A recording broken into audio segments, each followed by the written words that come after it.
থাকেন। আর ফলন বহুমুখী সমবায়িত অনেক মানুষ। তো আপনাদের আমার নির্বাচনী প্রচারণার একেবারে চূড়ান্ত দিকে যাচ্ছি আমরা, শেষে আজকে আপনাদের সাথে তাও দেখা হলো, এটা আমাদের জন্য অনেক ভালো। এবং আমি অবশ্যই চিন্তা করি, আশা করি আপনাদের দোয়া সমর্থন নিয়ে ইনশাল্লাহ 12 তারিখে আমরা সবাই মিলে ধানের শীষকে বিজয়ী করে আনবো ইনশাল্লাহ। আরেকটা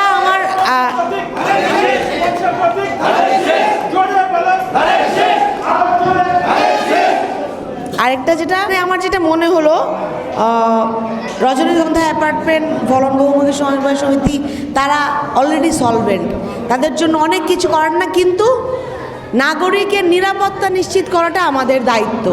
তাদের যেন কোনো অপ্রতিকূল অবস্থায় পড়তে না হয়, তাদের জন্য অন্য কোনো দখলদারিত্ব, চাঁদাবাজি, হুমকি ধামকি খেতে না হয়, এই ক্ষেত্রে আমাদের জিরো টলারেন্স থাকবে। আমরা সব সময় আপনাদের পাশে থাকবো ইনশাল্লাহ।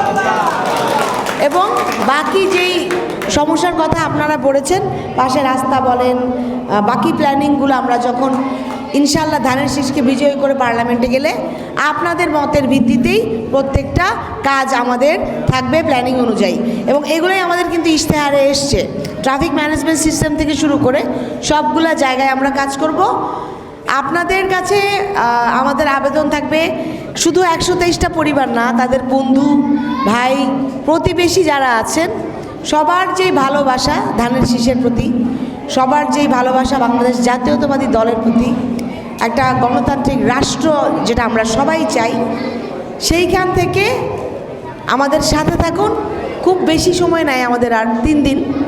তো এই 3 দিন পরে আমরা একটা অনেক দিনের বড় যুদ্ধ পার করে এসেছি, এবং আমরা চাই প্রত্যেক নাগরিক সুষ্ঠু পরিবেশে তাদের ভোটাধিকার প্রয়োগ করতে পারুক, এবং এমন একটা সরকার গঠন হোক যারা জনগণের সাথে থাকে, জনগণের পাশে থাকে, জনগণকে নিয়ে কাজ করে।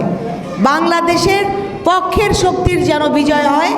আমি আপনাদের কাছে ধানের শীষের ভোট দিবেন 12 তারিখ, সবাই একসাথে ইনশাআল্লাহ।